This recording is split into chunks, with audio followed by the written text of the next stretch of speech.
Buenas tardes, ¿cómo andan? Bueno, disculpen el faltazo del sábado, pero bueno, surgió una emergencia, una contingencia laboral y tuve que asistir, me llegó todo el sábado a resolver. Bueno, seguimos con el tema del file system.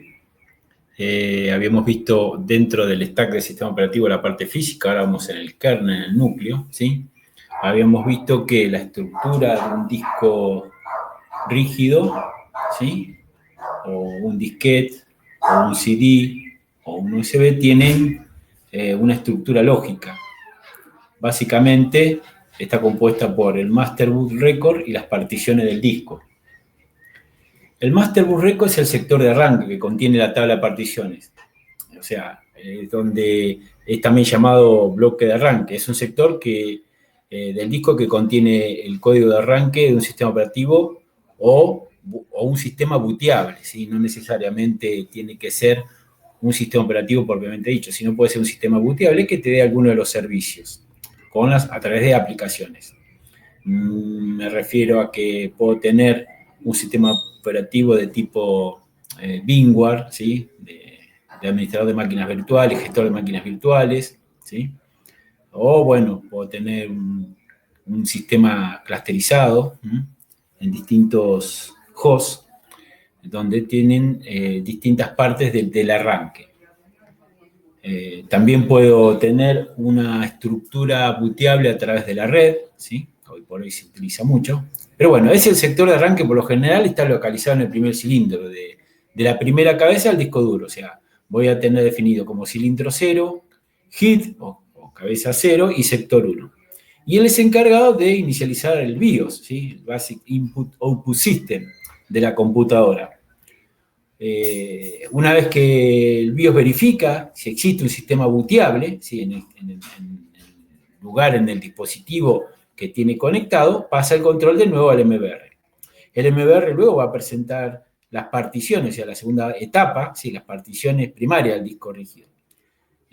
O sea, donde va a estar, va a mostrar las tablas de particiones, que es la encargada de almacenar toda la información referente a las distintas distribuciones de los datos del disco. Como es el tamaño de la partición, el tipo de formato, el sector de inicio de cada partición, si es booteable o no, ¿sí? Bueno, eso por un lado. Después, un disco rígido puede tener una única partición o puede tener más de una partición, depende el tipo de formato que se le dé, ¿sí? Las particiones pueden ser primarias, ¿sí? O extendidas o secundarias. La partición primaria es la más importante. Cualquier disco duro que se vaya a usar para almacenar un sistema operativo forzosamente debe tener este tipo de partición, porque son las encargadas de arrancar el sistema operativo. Y así, obviamente, va a almacenar el MBR y su tabla de partición. Las extendidas normalmente se utilizan para almacenamiento de datos, es otro tipo de partición, que actúa como una partición primaria. Sirve para contener infinidad de unidades lógicas, o sea, vos podés definir en Microsoft, se definen unidades lógicas. Bien sabemos que nosotros tenemos como partición primaria la unidad C, y bueno, la D se la delega al dispositivo, a la lectora de CD. La E también puede ser un sistema multimedia. Y bueno, después tenemos F, que puede ser normalmente una unidad de red, que ahora después vamos a ver. Y bueno, distintas otras particiones que le podemos asignar una letra para manifestar que tenemos una partición extendida. Le quería hacer una acotación. Nosotros tenemos la partición C. ¿Por qué la letra C? Bueno, porque la letra A y la letra B, en sus inicios, eran destinados a los disquetes. Yo tenía una unidad de almacenamiento fijo en los disquetes en sus inicios. Entonces, a cada dispositivo conectado al hardware, podía tener hasta 2 lectoras de disquete, se le asignaba la unidad A y la unidad B, ¿sí? Después aparecía la unidad C, que era el disco duro, y bueno, y hoy por hoy arranca, ya que se desecha el uso de estos dispositivos como disquetera, y arranca en la unidad lógica C. ¿Qué pasa en Linux? Bueno, en Linux no hay un mapeo lógico en principio, como sucede en Microsoft. En Linux es todo, bytes, chorreas de bytes. Pero no quita que implícitamente el disco esté particionado. Aguárdenme un segundito que continúo.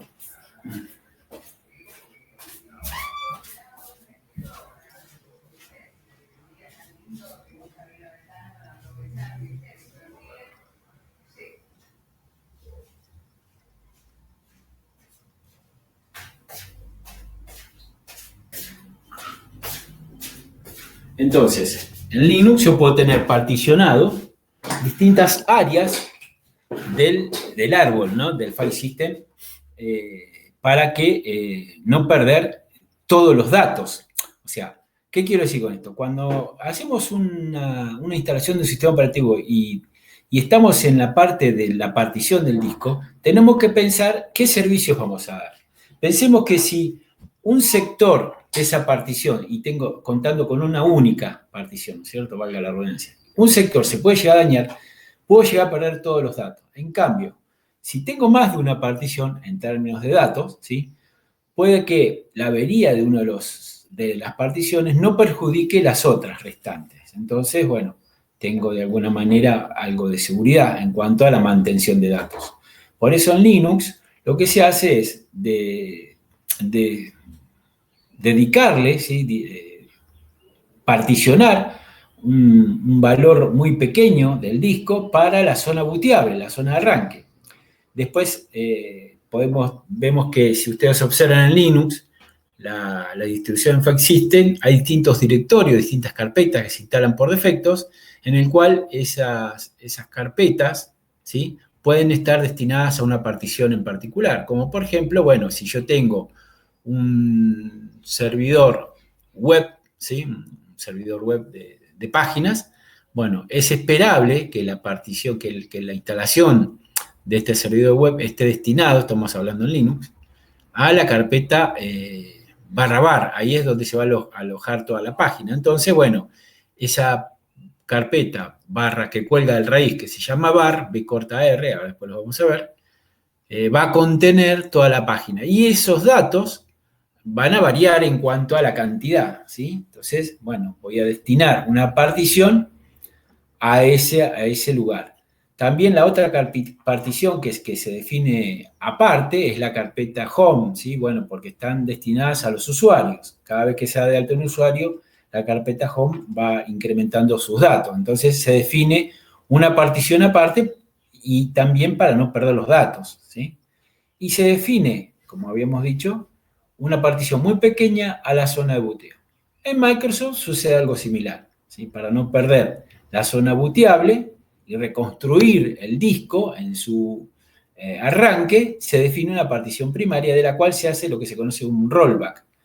Bueno, ese rollback, ¿sí? Acá en Linux se conoce como sistema de jornalizado, o es una bitácora en el cual se lleva una constante contabilidad de los datos en cuanto a si llega a haber alguna contingencia, esa recuperación es efectuada a través de esas bitácoras, ya sea de los rollbacks de Microsoft o de los journal de las particiones journal de Linux.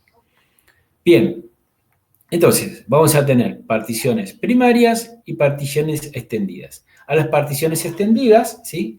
Voy a definir las unidades lógicas en Microsoft. En Linux, esas unidades lógicas están implícitas, no se define una letra, a eso me refiero. Todo cuelga del raíz y, bueno, cada partición va a tener su definición en cuanto a la estructura del disco. Entonces voy a tener el disco rígido, particiones primarias, particiones extendidas y las unidades lógicas.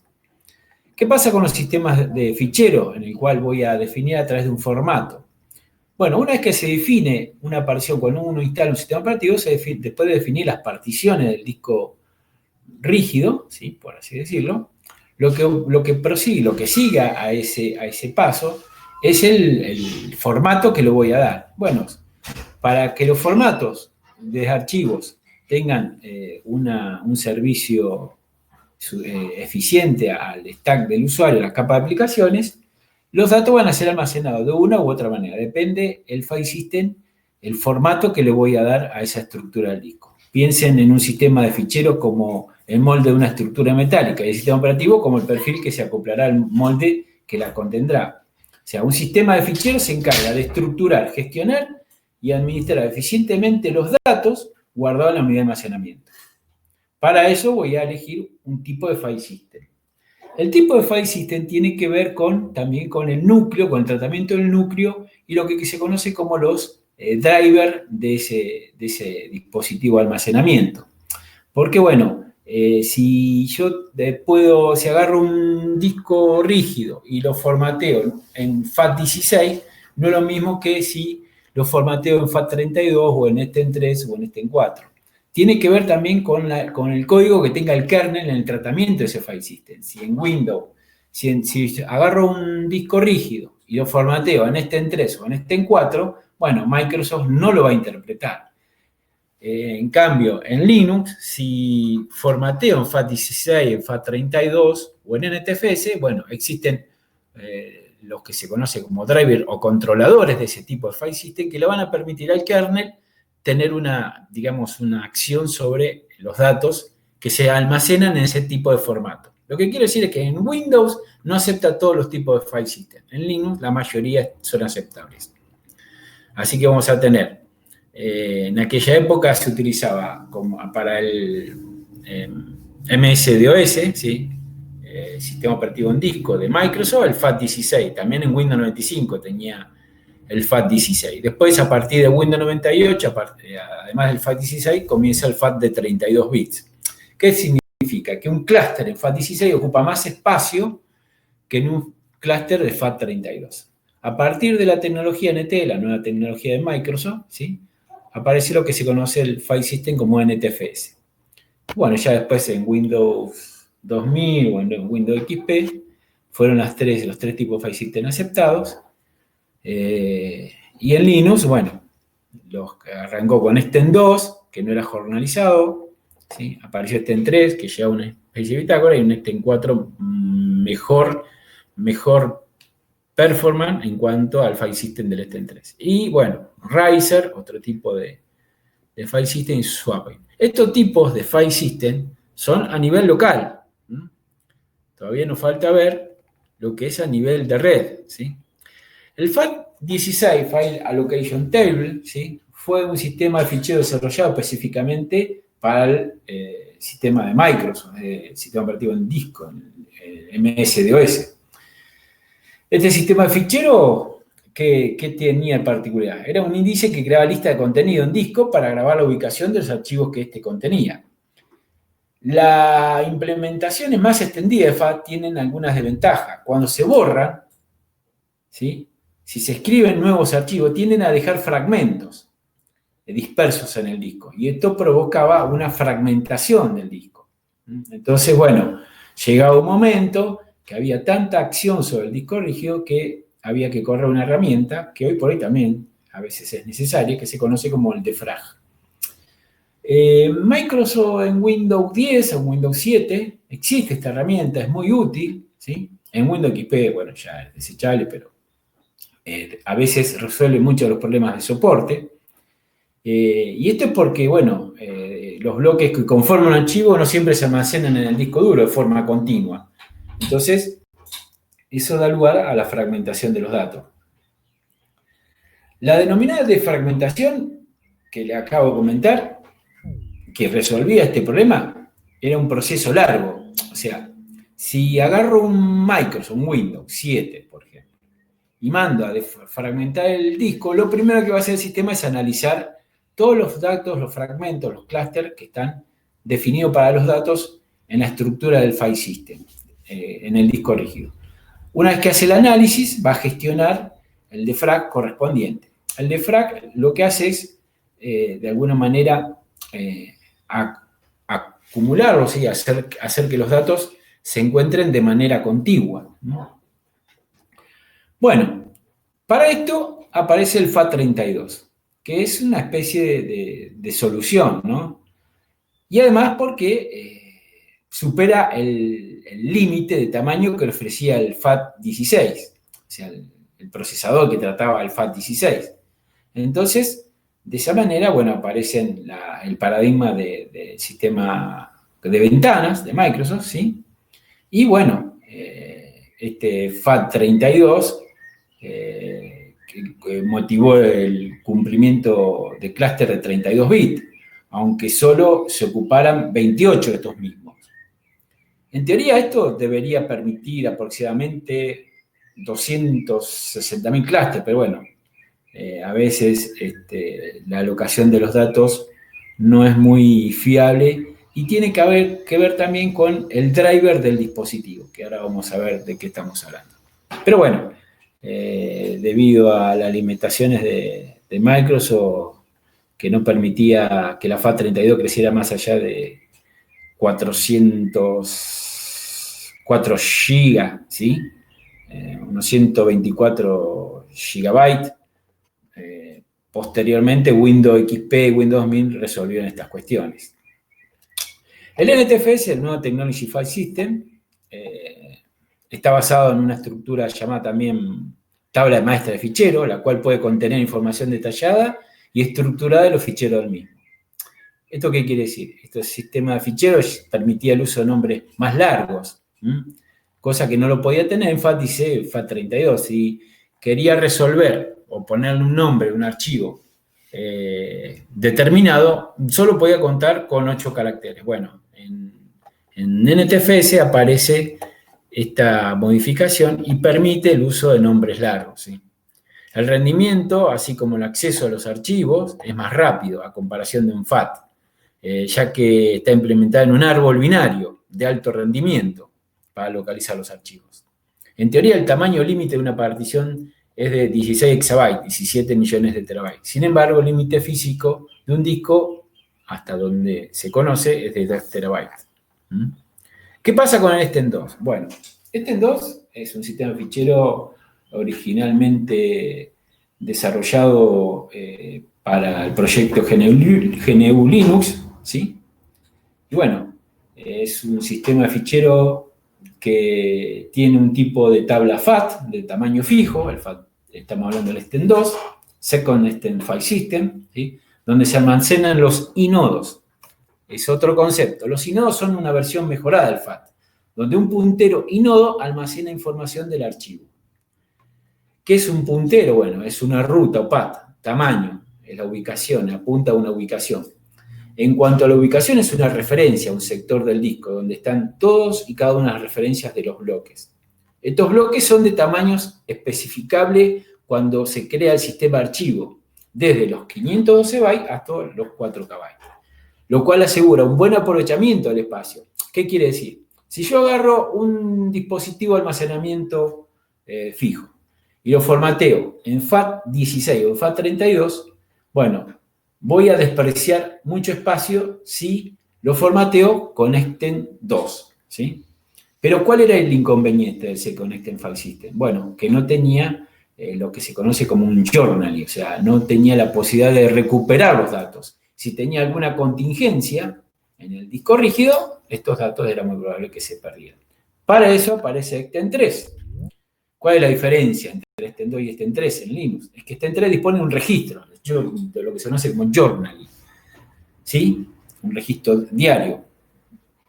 Asimismo, puede ser montado y usado como un sistema de archivo Esten2. Otra diferencia importante es que Esten3 utiliza un árbol binario, balanceado, una ABL, que después, bueno, lo van a ver más adelante en las materias de estructura de datos. Pero bueno, la velocidad, ¿sí? La desventaja que tiene esto es que la velocidad es menor, ¿sí? Con sus competidores, por ejemplo, JFS, Razer, ¿sí? Pero bueno, era ventajoso en cuanto al journaling, es lo que permite la recuperación de datos. ¿Qué es lo que agrega el sistema de archivos Esten3 específicamente a Esten2? Bueno, registro de diario, el journaling. Índice, el tema de la ABL, el índice en árboles para directorio que ocupan múltiples bloques y crecimiento en línea. Luego del Esten3 aparece el Esten4, Forward Extend File System, ¿no? Trae Extend File System, tenemos el Forward Extend File System, Esten4. Este sistema de archivo también cuenta con un registro, con un journaling. Y bueno, es muy potente porque, bueno, soporta volúmenes de hasta 1024 PIB, PIB es un PB byte, es la denominación de una unidad de almacenamiento de información correspondiente a 250 bytes, es decir, bueno, un número bastante grande. Bueno, es compatible con su versión anterior, obviamente, ¿sí? Todo lo que se monta en este en 3 o este en 2, este en 4 lo visualiza, y bueno, y se comunica, se entiende muy bien con las particiones de Microsoft. Tiene lo que conoce librerías, ¿sí? A nivel de driver, de controladores, que maneja muy bien los file system de Microsoft, como el NTFS. En este en 3 o en este en 2, teníamos inconveniente en cuanto al tratamiento de esos datos que se almacenan en esa estructura de file system. Bueno, eso es el tratamiento del kernel en cuanto al file system, locales. Después tenemos file system a nivel globales. Si ustedes me permiten, voy a compartir pantalla, ¿sí? A ver si tenemos... si tenemos la posibilidad de ver qué se entiende, ¿no? Por file system a nivel local y file system a nivel de red. Profe, una preguntita. Buenas tardes. Pantalla, acá tenemos. Listo. Bueno. ¿Qué es esto de file system a nivel local o file system a nivel de red? Espero que se esté viendo ahí la terminal.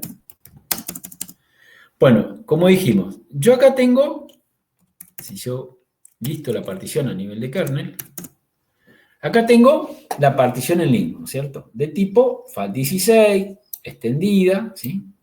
Y la partición de swapping, un área reservada para el intercambio con los datos. Este tipo de file system, ¿sí? Lo que define acá, ¿sí? Si ustedes observan, es un tipo de file system que lo maneja un archivo SDA, que lo mencionamos la clase pasada. Tiene una sola partición. Como ven, no hay una partición, no hay una partición secundaria, tiene una sola partición primaria. Esta partición primaria, ¿sí?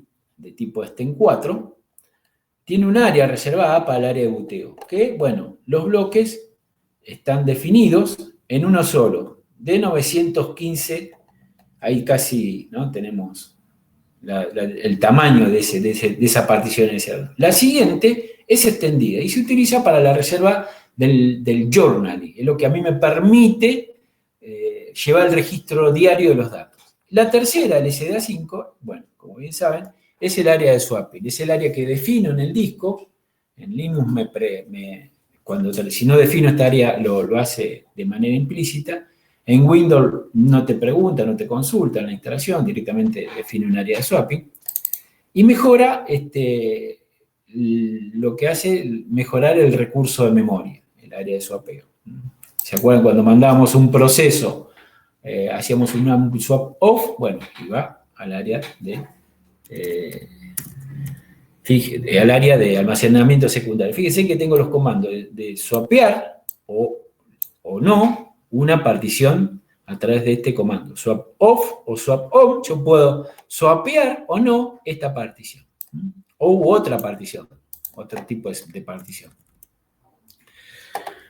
Este sistema de archivos es a nivel local, ¿sí? Pero bueno, podemos tener otro sistema si nosotros observamos acá qué tipo de archivos tenemos de proceso. Bueno, tenemos distintos servicios que corren a nivel de file system local, estos servicios. Pero podemos tener un servicio, este ya lo tiene implementado, que es un file system a nivel de red, que este servidor se conoce como servidor Samba. Y corre dos demonios. Uno es el cliente, el network del Samba, y el otro es el servidor, SMB, el demonio del servidor y el demonio del cliente. Este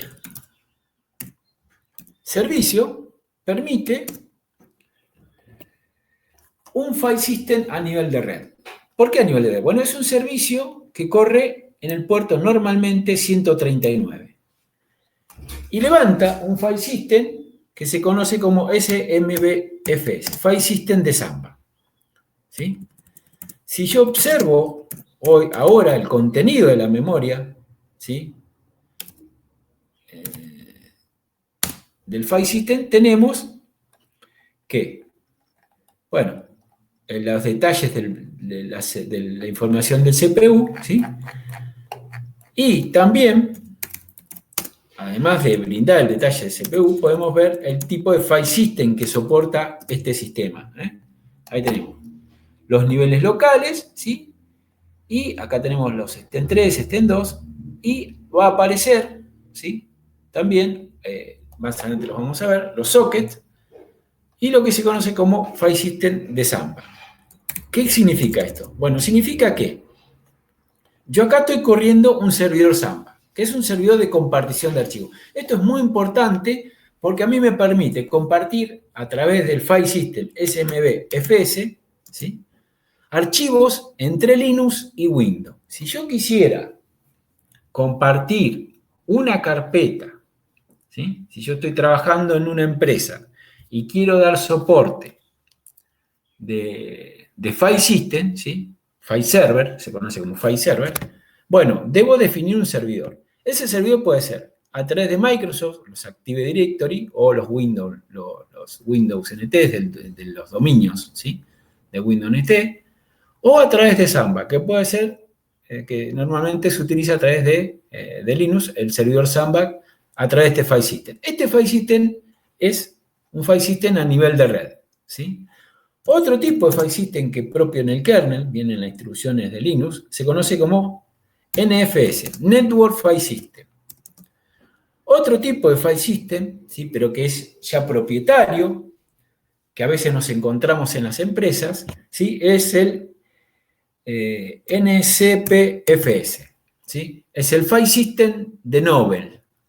Es un servicio, Novell es un servidor de usuario, fuertemente, un control de usuario, que permite compartir carpetas, ¿sí? Definir el profile por cada usuario, una carpeta determinada, y en Linux, para poder montarlo, ¿sí? Yo necesito ese tipo de file system, de Novell, propiamente de Novell. Bueno, por otro lado, bueno, tenemos otro tipo de file system que es conocido como SCPFS, ¿sí? Este file system permite copiar archivos a nivel, después de una capa de seguridad como es el Security Shell. Ese es otro tipo de file system a nivel de red, ¿sí? Y también tenemos otro tipo de file system que es el file system del Wins, el de Microsoft. Este es un file system de Microsoft a nivel de red. Bien, vamos a ver este en particular, SMB-FS. Después podemos ver, por ejemplo, el de Novell, ¿sí? El SMB-FS, ¿qué tiene? Bueno, tiene un servidor Samba. Si yo tengo que recurrir, voy a editar, tengo que recurrir en la carpeta TC, se encuentran todos los servicios en cuanto a la configuración. Bueno, tengo que recurrir a la carpeta Samba y tiene un archivo que es de configuración básico que se llama SMB-conf, ¿sí? ¿Y ahí qué tenemos? Bueno, esto es muy importante. Tenemos NetBIOS, el nombre NetBIOS, ¿sí? Que es el nombre que va a aparecer en la red, ¿sí? En este caso, el nombre de este equipo va a aparecer como DP, ¿sí? Que va a ser browseable, el cual yo puedo, de alguna manera, observar, tomar lectura del contenido, de las comparticiones que voy a definir más abajo, ¿sí? Que voy a permitir un servicio de impresión, ¿sí? Bueno, distintas opciones, ¿sí? Que va a pertenecer a un grupo, no a un dominio, por lo tanto, este servidor va a ser un servidor de grupo, ¿sí? De compartición de archivos, no un servidor de dominio, podemos saber. Y acá aparece algo importante, que es la máscara, ¿sí? La máscara es lo que se conoce como un mask. Se valoriza en valor octal, que son los permisos que yo voy a definir para cada archivo o carpeta que se copie o que se cree en las comparticiones que va a definir este archivo, este servidor. Si yo creo una carpeta, ¿sí? Bueno, la máscara que le va a aplicar es esa, 2770.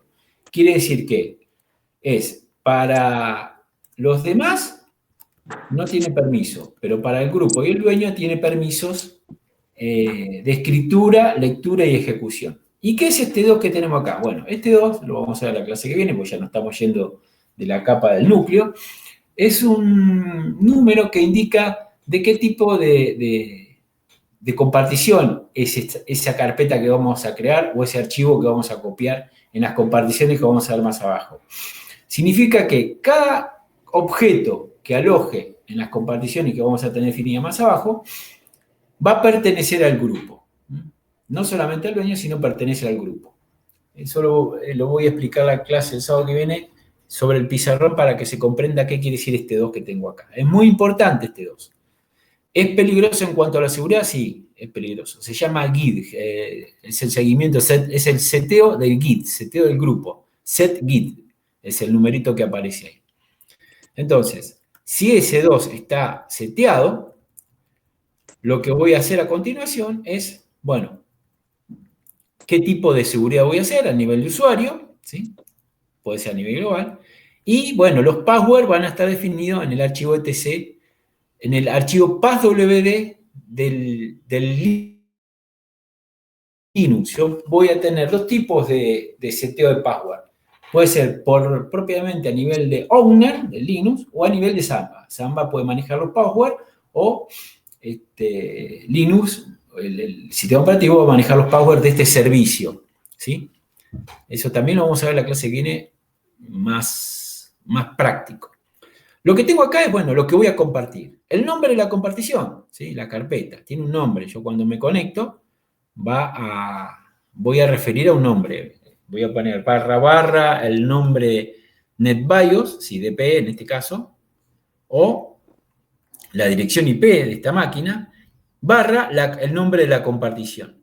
¿Y quiénes son los que pueden ingresar a esa carpeta compartida? Bueno, aquellos que pertenezcan al grupo soporte. ¿Por qué al grupo y no a un dueño específico? Porque está este 2 seteado acá, que lo vamos a ver, insisto, en la clase que viene. Bueno, se va a poder escribir write-table, ¿sí? Los usuarios siguen siendo el grupo. ¿Y qué lugar de la estructura del file system a nivel local voy a permitir que se compartan? Bueno, va a haber, si ustedes observan, voy a compartir del raíz, ¿sí? La carpeta soporte. Todo lo que hay acá, todo lo que hay acá, va a aparecer si me conecto al host a través del Samba y mapeo este nombre, soporte. Cuando mapee este nombre soporte, voy a ir a parar al MNT soporte. ¿Sí? Bueno, cuando crea una carpeta lo va a hacer para el grupo, o cuando cree un archivo también lo va a hacer para el grupo. Cuando cree un archivo, cuando cree una carpeta. La máscara que le va a aplicar es esos permisos, 2770. 2 setGit del grupo, 7 para el dueño, 7 para el grupo y 0 para todos los demás. Cualquier otro que no pertenezca al grupo soporte no va a poder ni leer ni escribir sobre esta compartición. ¿Sí? Bueno, después acá tenemos también otro nivel de grupo. Ahora, ¿dónde está ese grupo definido? Bueno, ese grupo definido va a estar, voy a ir al etc, msdit, grupo. ¿Sí? Ven acá, fíjense que tengo el grupo admin, con un password y el setgit, el ID de grupo. Bueno, a ese grupo pertenece el owner, el usuario soporte, al grupo admin. Después tenemos acá al grupo soporte invertido. Tenemos el grupo soporte que tiene el setgit 1001 y el usuario admin. También tenemos acá otro grupo, DESA, ¿sí? Que tiene el setgit 1002 y que los usuarios que pertenecen a ese grupo son admin y soporte. Quiere decir que si quisiera definir una compartición con un nombre DESA, ¿sí? Bueno, le diría, bueno, ¿quiénes son los usuarios validados? El @DESA, ¿sí? ¿Dónde va? ¿Qué lugar del disco va a compartir? Bueno, Definimos qué lugar, en este caso home admin, ¿sí? O home DESA. Eso quiere decir que cuando cree una compartición, si bien hasta ahora puede resultar confuso, pero lo vamos a hacer, bueno, los usuarios que pueden escribir y tomar lectura en esa compartición son los usuarios que pertenecen al grupo DESA. Lo mismo son los usuarios que pertenecen al grupo soporte y lo mismo son los usuarios que pertenecen al grupo admin. Ahora, esta es la compartición, ¿sí? Entonces, ya tengo habilitado el servicio, ¿sí? Acá está el servidor, el demonio, el servidor Samba, que escuchan para todas las direcciones IP en el puerto 139. Después tengo que dar de alta a esos usuarios que definí. Por ejemplo, el usuario soporte. Para dar de alta al usuario soporte hay un comando propio del servicio Samba que se conoce como smb passwd. Quiere decir que los archivos, los password y los usuarios los va a administrar el servidor Samba, no el servidor, no Linux, ¿sí? Entonces, lo que tengo que hacer es dar de alta el usuario para que pueda trabajar en Samba. Bien, le doy -a, appen, y le pongo soporte. El usuario es soporte, ¿sí? Soporte también está definido, si ustedes observan. Si yo quiero ver el etc passwd, ahí tenemos el usuario soporte. A nivel sistema operativo está definido, ese es owner. Pero a nivel de Samba todavía no, es lo que voy a hacer ahora. Cuando le dé un enter me va a pedir la contraseña. Le voy a poner una contraseña, reitero la contraseña, y soporte no solamente ahora pertenece al sistema operativo, owner, es owner del sistema operativo, sino también es usuario de Samba. Y puede compartir, o puede tomar lectura y escribir las comparticiones definidas en el smb-conf, en el cual se le dieron permisos a nivel de Samba y a nivel de grupo. Ahora, voy a tratar de arrancar una máquina virtual, ¿sí? A ver si podemos terminar con esto. Voy a arrancar un Windows XP. A ver si arranca, cambiamos. Bueno, ahí está arrancando una máquina virtual Windows XP que está en red con la máquina Linux, ¿sí? Si observamos acá, ¿qué IP tiene esta máquina? Bueno, vamos a ver. Esta máquina tiene la IP 172.16.1.102. Voy a tratar de acceder desde Windows a través de una compartición de archivo que me permite este servidor Samba, ¿sí? Y poder crear carpetas. Vamos a ir por partes. Bueno, acá ingreso a Microsoft, Windows XP.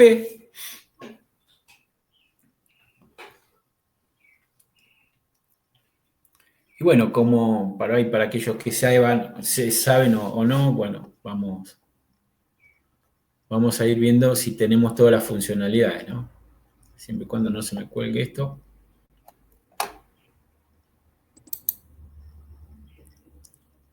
Espero que se esté viendo todo. Lo primero que vamos a ver es qué IP tengo definida en esta máquina. Bueno, tengo una IP nateada, pero voy a ver si le puedo hacer, si puedo llegar a la 172.16, dijimos, a ver qué IP dijimos que tenía el servidor.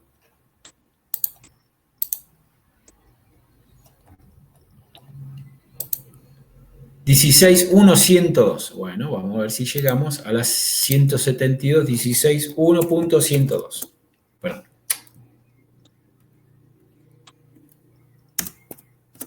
Y llego, ahí tengo respuesta, así que llego. Bien, perfecto.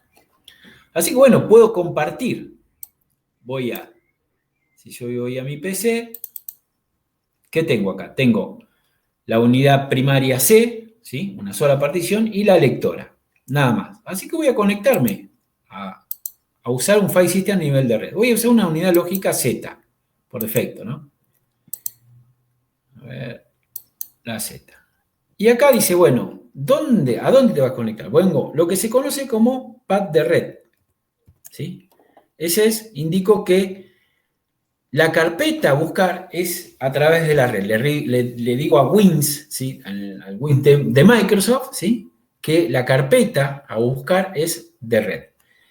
Y está en una máquina que tiene esta dirección IP, 172.16.1.102. Y que el nombre de esa compartición, si nosotros recordamos acá, venimos acá, ¿cuál era? Bueno, a ver a dónde me quiero conectar.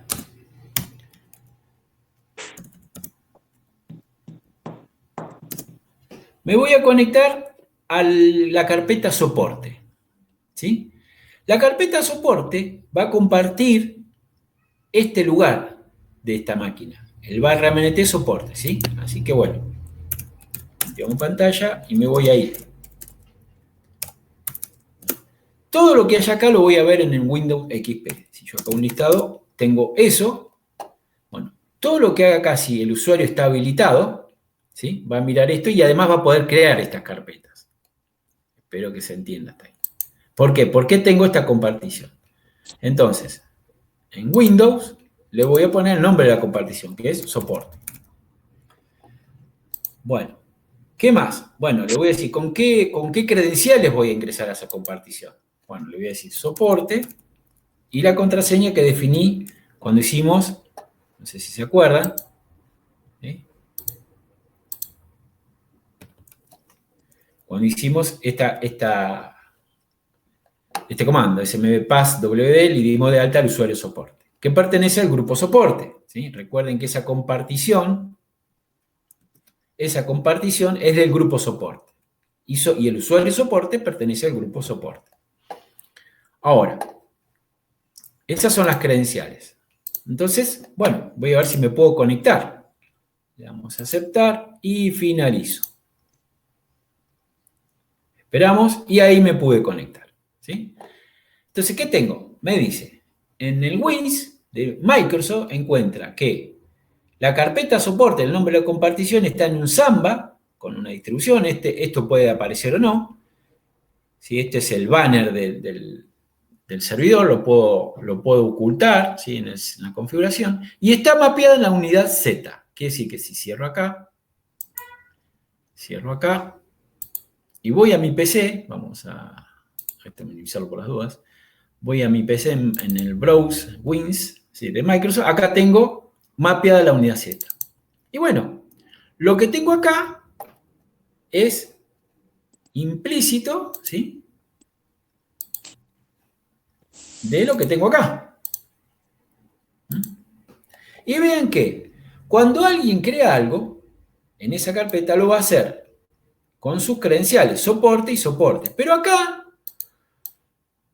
se ve que sesionó al usuario admin, esto lo vamos a ver bien en la clase que viene con respecto al bit 2, ¿sí? al número 2, ¿se acuerdan? 2770, bueno, esto tiene que ver con el número 2. ¿Por qué? Porque a nivel dueño es admin, pero como pertenece al grupo soporte puede crear esas carpetas.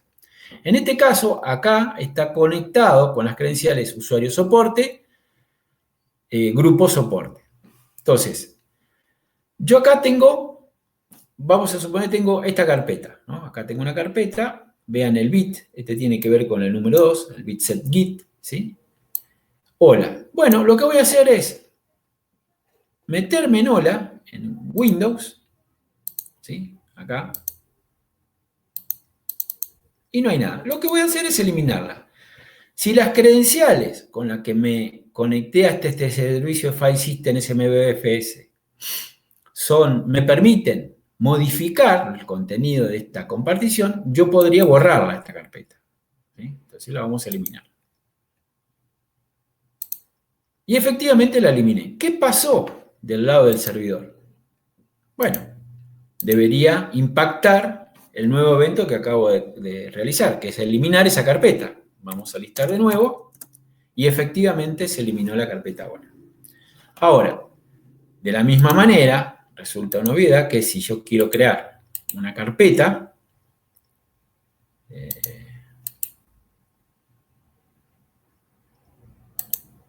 soporte o sistemas, ¿sí? Esto va a quedar reflejado en mi file system de Linux, ¿no? Ahí tenemos la carpeta sistema. Bueno, ese es otro tipo de file system, SMFS. Esos file system son driver controladores que le permiten al núcleo de alguna manera interpretar los datos y escribirlo a nivel de file system de red, no a nivel de file system de locales, ¿sí?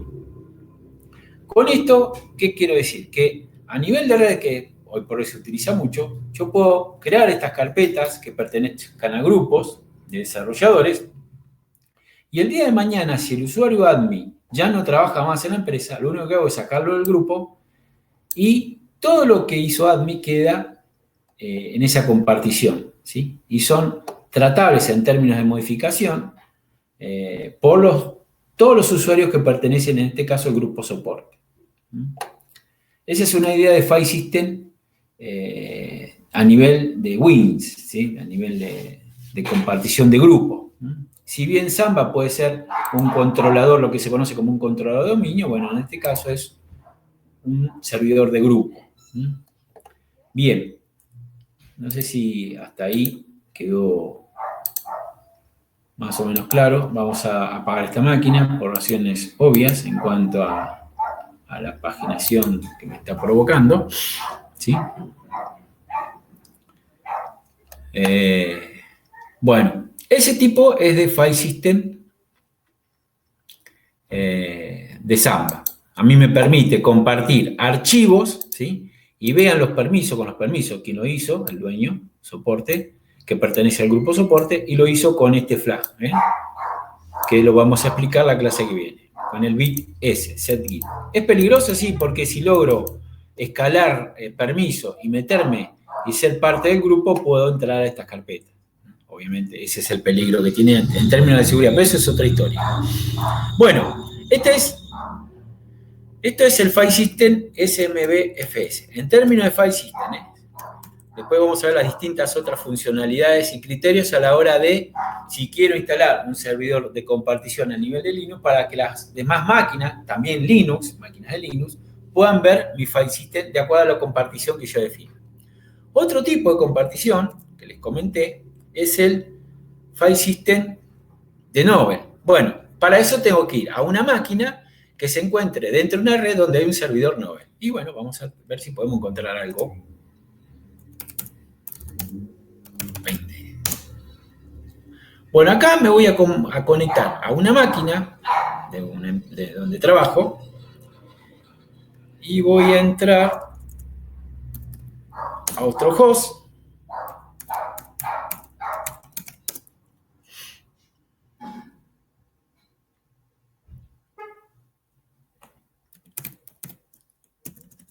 Bueno, y voy a tomar el perfil de superusuario de ese host. Obviamente el tema de browsear o de levantar file system a veces es requerible que sea a nivel de superusuario. Bueno, acá este host está inmerso en una red donde hay un servidor Novell. Un servidor Novell es un servidor propietario, ¿sí? de controlador de usuarios, ¿sí? Que permite, de acuerdo al perfil que define el usuario, va a permitir la compartición de una serie de carpetas y tiene como como file system de red el NCPFS, ¿sí? Ahora bien, si yo hago un dpkg -l y busco ncp, voy a encontrar las librerías, ¿sí? Para el Novell, ¿sí? Y acá tenemos el driver, el controlador, para que yo pueda de alguna manera montar en mi file system, a través de un usuario y una contraseña, este tipo de file system de Novell. File system point Novell client, ¿sí? Novell client point file system. ¿Cómo monto eso? Bueno, hay una serie de datos, ¿sí? De credenciales, que para eso realicé un script, ¿sí? Y por ejemplo acá tenemos, no sé, distintos usuarios que se van a conectar en este host y van a levantar el file system. Por ejemplo, tenemos, a ver, Novel Luli.c. Esto está hecho en C de Windows. Entonces, ¿qué hace? Bueno, lo que hace es hace una system call y llama a un IP configure, configura la interfaz para conectarse a Novel, agrega un Ethernet 302 y acá tenemos cómo monta. Si a través del comando mon monta el servidor FEMEVA, que es el servidor de Novel, ¿sí? Con estas credenciales. Usuario Luciana y password, esto que tengo acá. Eso son las credenciales que le permiten al usuario Luciana sesionar contra el servidor de Novel. De este lado, a nivel local, alguien lo tiene que montar. Bueno, lo hago como superusuario. ¿Por qué? Porque lo voy a hacer en una partición donde el usuario estándar no lo puede realizar. Cualquier usuario estándar de Linux, de este host, no lo puede realizar. Así que lo tengo que hacer como superusuario. Si yo browseo, ¿sí? Yo browseo la partición, perdón, media de Novel. Vamos a ver qué pasa ahí. A ver si por este lado. Acá en media, en Novel. Bueno, ahí medio se planchó, ¿no? Vamos a conectarnos nuevo. Si me permiten, porque me parece que hay un inconveniente remoto.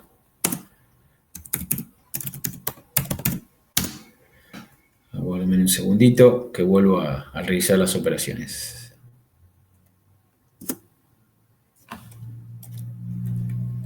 Vamos a sacarle el servicio remoto.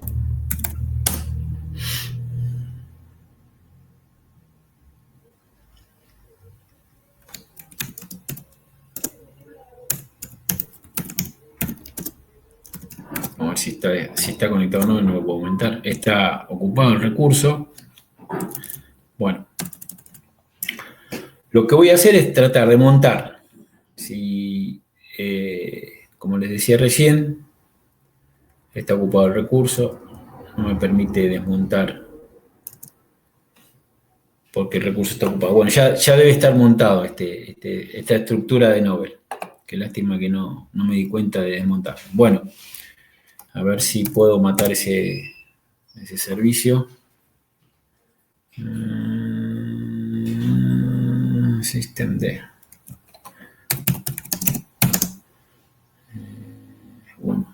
No. Ese no. Bueno, tengo que ver cuál es el servicio que me está bloqueando el browseo de ese file system.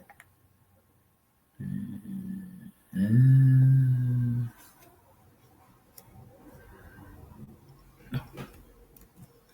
Bueno, no lo voy a poder mostrar. Pero bueno, la idea es mostrar, ¿sí? Qué lástima que si tiene que fallar, va a fallar, ¿sí? Cómo se monta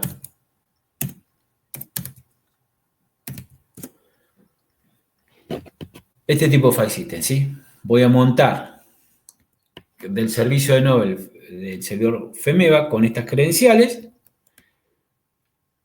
Lo voy a montar a nivel local, lo va a hacer el usuario root, ¿sí? O sea que lo tengo que ejecutar como superusuario, y voy a montar todo lo que me permite las credenciales de Luciana con ese password en mi file system media Novel, como hicimos con Samba. Por otro lado, también tengo cómo desconectar Novel, ¿sí?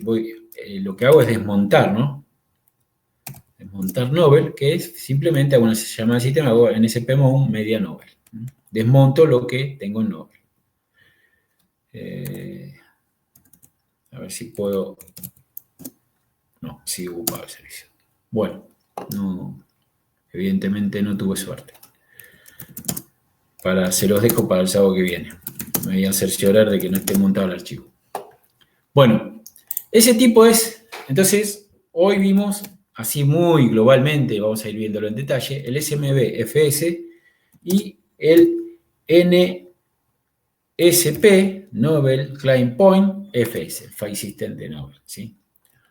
Como dijimos, hay otros como el NFS, este propio del kernel, Network File System, ya no se utiliza por razones de seguridad. Y bueno, también tenemos el de Wins, el de Microsoft, ¿sí? Que el Wins lo que hace es ir a generar la compartición de archivos, ¿sí? Y compartir, por ejemplo, una carpeta determinada o todo el disco rígido, ¿sí? Eso lo hace a través del protocolo Win, que debo habilitarlo. Si yo no habilito en Microsoft, por ejemplo, en Windows XP, este protocolo, este servicio, no voy a tener, es como levantar Samba, ¿no es cierto? Si yo acá tengo en esta máquina este servicio, ¿sí? Pero porque está levantado, pero si el administrador decide bajar el servicio de compartición, bueno, lo que hace es invocar al servidor y le pone un stop. De esa manera, el servicio se estopea y bueno, ya no tengo más el puerto 139 como servicio de compartición. Esto es lo mismo que si habilito el servicio en Microsoft, el servicio Win. Tengo que habilitar ese servicio para poder compartir. El hecho de habilitarlo, a ver, lo vamos a ver por última vez. Vamos a arrancar de nuevo para que vean cómo se habilita el servicio de compartición de Microsoft, aquellos que le interesan, ¿sí? Tiene una estructura que se conoce un levantamiento de servicio por defecto, pero bueno, lo tengo que llevar a cabo porque no viene preparado porque si bien tiene una compartición muy estándar, lo hace por grupos que yo no lo puedo encontrar. Ahora, si yo defino cómo voy a compartir mis archivos, debo ir y levantar el servicio Wins. ¿De qué manera? Bueno, vamos a ver si este sistema lo tiene levantado. Y van a ver que escuchan el mismo puerto que el Zampa. ¿Sí? Vengo acá. Y vamos a cerrar acá. Y acá voy a hacer una consulta de ver los puertos que tengo abiertos en este sistema. ¿Sí? Y acá tenemos, ven que no tengo el puerto, acá tengo el NetBIOS, ¿sí? Que está escuchando. Ahora, si yo quisiera levantar el servicio, bueno, voy a configuración, a panel de control, y en esta casita, configuración para compartir, la configuración de red, voy a levantar el servicio de compartición. Entonces voy a siguiente, voy a tratar de compartir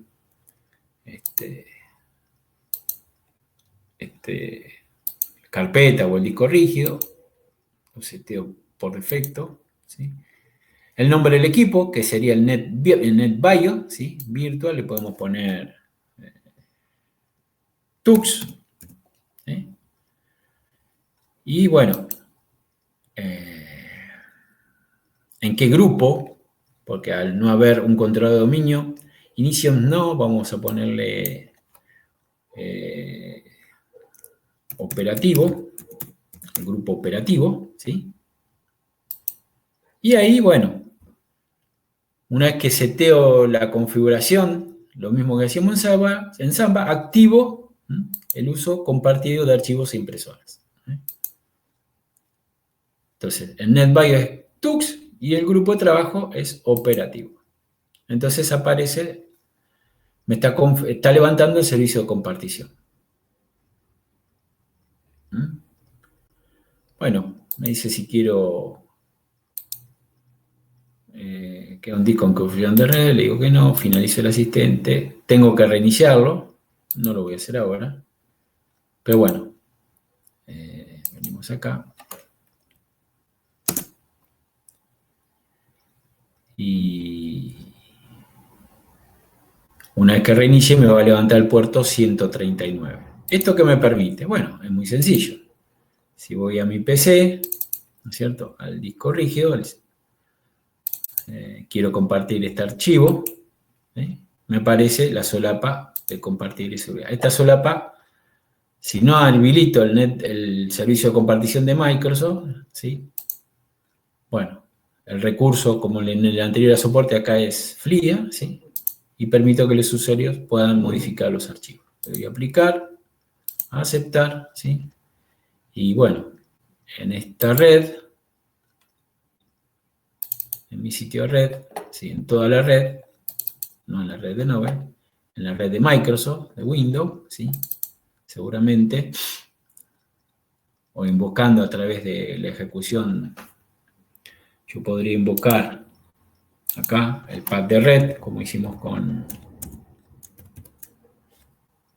con Windows a través de soporte, la máquina Tux, ¿sí? Y la compartición FLIA. Bueno, ahí tenemos el grupo operativo, ¿sí? Dentro del grupo operativo debería aparecer el NetBIOS de la máquina que acabamos de definir